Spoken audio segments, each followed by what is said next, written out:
इस पावन मंच को मैं नमन करती हूँ और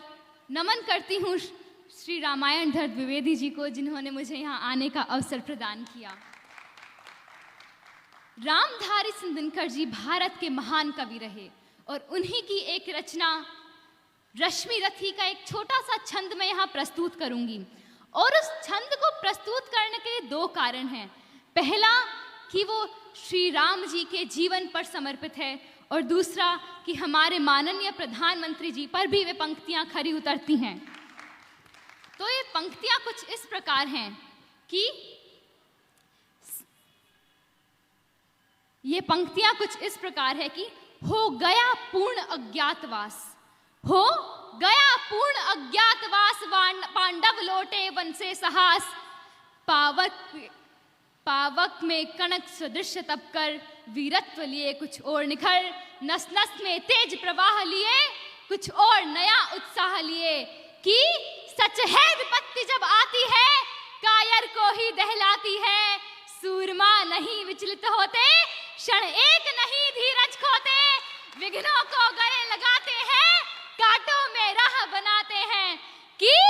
मुख से न कभी उफ कहते हैं, मुख से न कभी उफ कहते हैं, संकट का चरण न घेते हैं, जो आ पड़ता सब सहते हैं, उद्योग निरत नित रहते हैं, शूलों का मूल नसाने को बढ़कर विपत्ति पर छाने को, है कौन विघ्न ऐसा जग में टिक सके वीर नर के मग में, खम ठोक ठेलता है जब नर पर्वत के जाते पांव उखड़, मानव जब जोर लगाता है पत्थर पानी बन जाता है, गुण बड़े एक से एक प्रखर, गुण बड़े एक से एक प्रखर है छिपे मानवों के भीतर, मेहंदी में जैसे लाली हो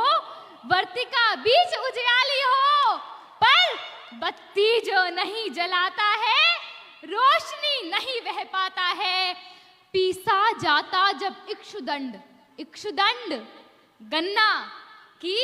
पीसा जाता जब इक्षुदंड, झरती रस की धारा अखंड, मेहंदी जब सहती है प्रहार बनती ललनाओं का श्रृंगार, जब फूल पिरोए जाते हैं हम उनको गले लगाते हैं, कि वसुधा का नेता कौन हुआ, वसुधा का नेता कौन हुआ, भूखंड विजेता कौन हुआ, अतुलित यश क्रेता कौन हुआ, नवधन प्रणेता कौन हुआ, जिसने न कभी आराम किया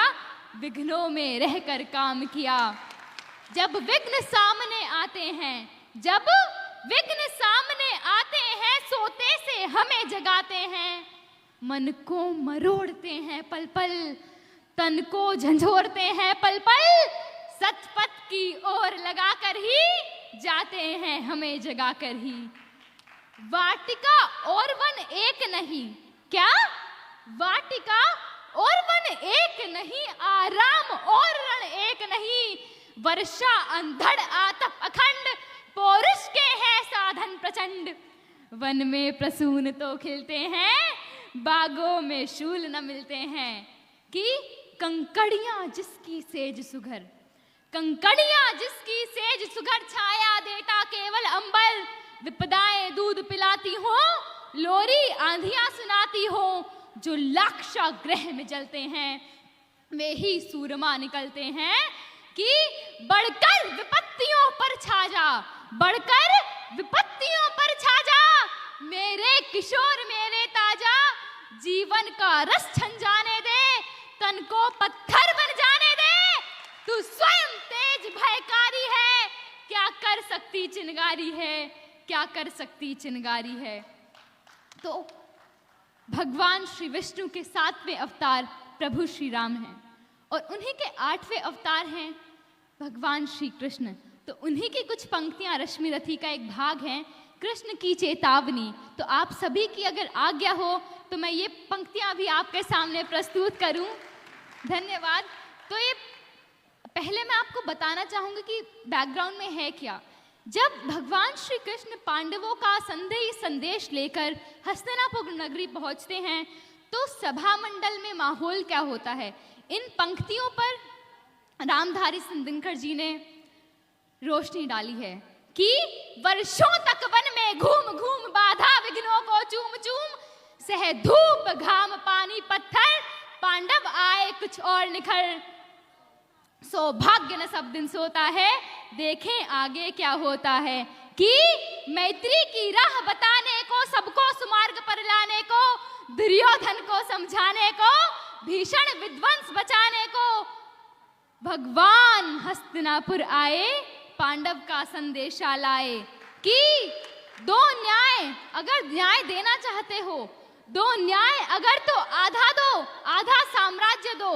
दो न्याय अगर तो आधा दो, पर इसमें भी यदि बाधा हो तो दे दो केवल 5 ग्राम, रखो अपनी धरती तमाम, हम वही खुशी से खाएंगे, परिजन पर असी न उठाएंगे।